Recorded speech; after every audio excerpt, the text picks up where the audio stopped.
Adapting Raising a Reader for Children with Learning Differences. The goal of this presentation is to equip Raising a Reader affiliates with the knowledge, strategies, and examples for adapting program materials for children with learning differences. Training outline.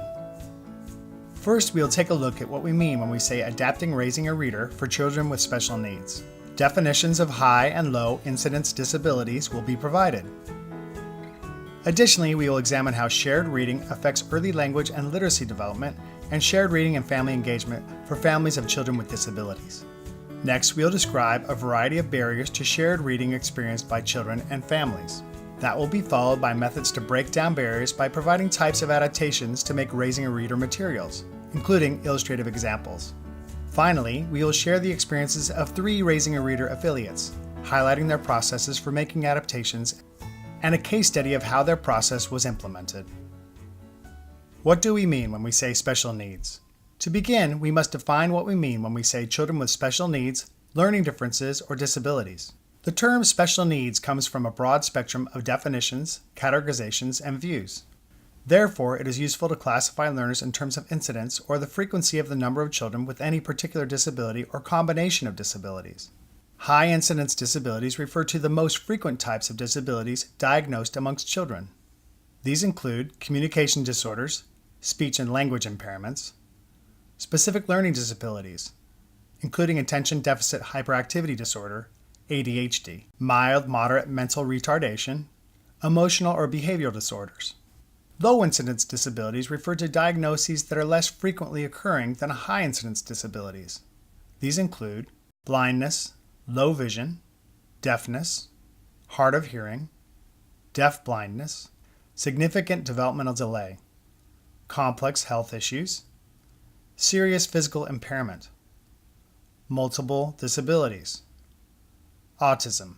Finally, a non-categorical classification generally refers to children with a type of developmental delay. The use of this eligibility option is intended to avoid mislabeling children who do not fit under current disability categories but whose delays have a disabling effect on their development and education. Why is shared reading important for children with disabilities? Shared reading promotes healthy brain development, language and literacy development, parent-child bonding, life skills, and social-emotional skills. Dr. Robin Church, Senior Vice President for Education for the Kennedy Krieger Institute, explains the importance of shared reading. Language deficits are so prevalent in autism and other developmental disorders. We have to provide opportunities for children to practice the specific skills that reinforce what they're doing in their therapy sessions. Shared reading matters because it allows us to provide opportunities for the development of language skills, exposure to rich vocabulary, the semantics and the syntax we find in book text, and opportunities for turn-taking. Also, we allow children to develop a strong background knowledge that they're going to need in order to be successful in school. Let's focus specifically on a few of the skills promoted and enhanced by shared reading. Brain development. All children go through the same process of brain development. The rate of development of children with disabilities may be different, however. Children with learning differences or disabilities may also need more intensive support. Connections, synapses, in the brain are formed through shared reading. Language and literacy development. Shared reading provides the context for language development, opportunities for learning decontextualized language and vocabulary, context for rich conversations, and shared reading sets the stage for emergent literacy skills and later reading development. Parent-child bonding. Decades of research show that positive parent-child interactions predict greater cognitive, communication, and social skills for children with disabilities. Raising a Reader builds parent skills for interacting with their children and educators, fosters regular parent-child book cuddling, and promotes positive parent-child bonding. Research on shared book reading for children with disabilities. Years of research indicate that shared reading is one of the #1 factors for lifelong success for children, including children with disabilities. In fact, a recent meta-analysis of studies on the effects of shared reading for children ages 3 to 8 at risk of reading failure showed overall positive effects on language, phonological awareness, comprehension, print concepts, and vocabulary development. Also, additional studies suggest positive outcomes of shared reading for children with disabilities, including language delays and hearing impairments. Several studies include specific types of shared reading practices. One study examined incorporating wordless books into shared book reading practices for children with disabilities. It was found that wordless texts increase the literacy and vocabulary skills in toddlers with developmental disabilities and encourage parents to use more natural and engaging language with their children compared to text with words. Also, case studies have repeatedly demonstrated that shared reading helps to promote intellectual and social development for children with disabilities. Finally, participating in an adapted version of Raising a Reader increases the frequency of parents reading to their child with a disability and the number of books available to their child after they participated in the adaptive program. As we will illustrate later in this presentation, children, families, and educators and support staff have seen tremendous outcomes that have developed because of the shared reading experience. Barriers to shared reading. All parents experience barriers to shared reading with their child. These can include lack of time, lack of books in the home, parents' own literacy levels, or linguistic differences. Parents of children with disabilities experience additional barriers to shared reading centered on their children's learning differences, such as children's behaviors, including a short attention span or physical hyperactivity, children's lack of response or feedback when read to, lack of pointing, answering questions, bringing books to parents, repeating sounds and words. In addition, many parents lack the books or adaptive material they may need to make books accessible for their children. Additionally, because reading is a language-based activity, children with language or communication disorders may not be able to participate in the traditional or expected manner that parents and caregivers are used to. Children may also not be able to physically participate in pointing to pictures, turning the pages, or be able to outwardly express their excitement over a story. Finally, research has shown that adults reading with children who have disabilities are more directive than adults reading to children without disabilities. The lack of control on the part of the child may reduce the appeal of book reading. Addressing shared reading barriers.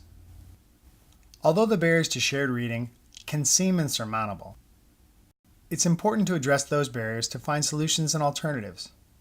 Here we suggest several ways to address potential barriers. Support building regular shared book reading routines by increase the appeal of storybook reading, increase active engagement through book adaptations, change family shared reading behaviors by providing support with building regular book reading routines. Let's take a look at each of these situations specifically. How can we increase the appeal of shared book reading for children with disabilities? One way is to highlight the collaborative nature of the shared reading experience. This is done by ensuring that both the adult and the child play equal roles in the interaction. When children work in partnership with others, as opposed to being directed, they have increased self-regulation and self-confidence. As adults, we tend to have control of the experience, both verbally and non-verbally. Take the following routine. A parent reads a book to a child and asks a series of well-intentioned questions. Who is that? What is that? The parent holds the book and turns the pages. Meanwhile, the child sits quietly in between questions. In this scenario, the adult maintains control. This scenario is very different from other activities that parents and children do together, such as play. During playtime, children tend to direct control of the activity. When reading to children with disabilities, adults use more control strategies and directive behavior.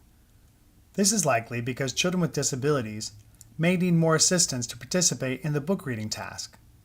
To increase a child's motivation, we need to encourage children to take a more active role in shared reading while decreasing the verbal and nonverbal control of the adult. Follow the child's lead. If a child appears interested in looking at the pictures rather than listening to the story, it's okay to focus on the pictures. Likewise, meet the child where his or her interests lie.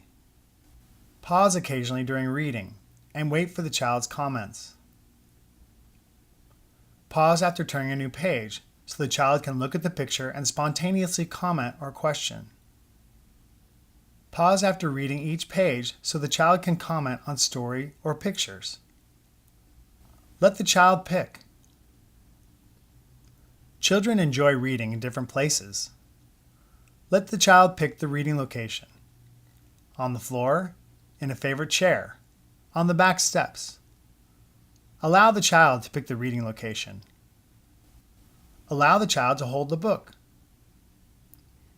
Encourage opportunities for the child to freely turn the pages. Use books featuring physically manipulable features, such as slot books or flap books. Adapt the story, the words, or the discussion to the child's abilities in any way that makes the book more enjoyable for the child. As children mature and develop, they will be more interested in the real story. Finally, ask the child to read the story to you. In addition to the strategies previously mentioned, it is important that the children have the resources they need to make reading enjoyable and engaging.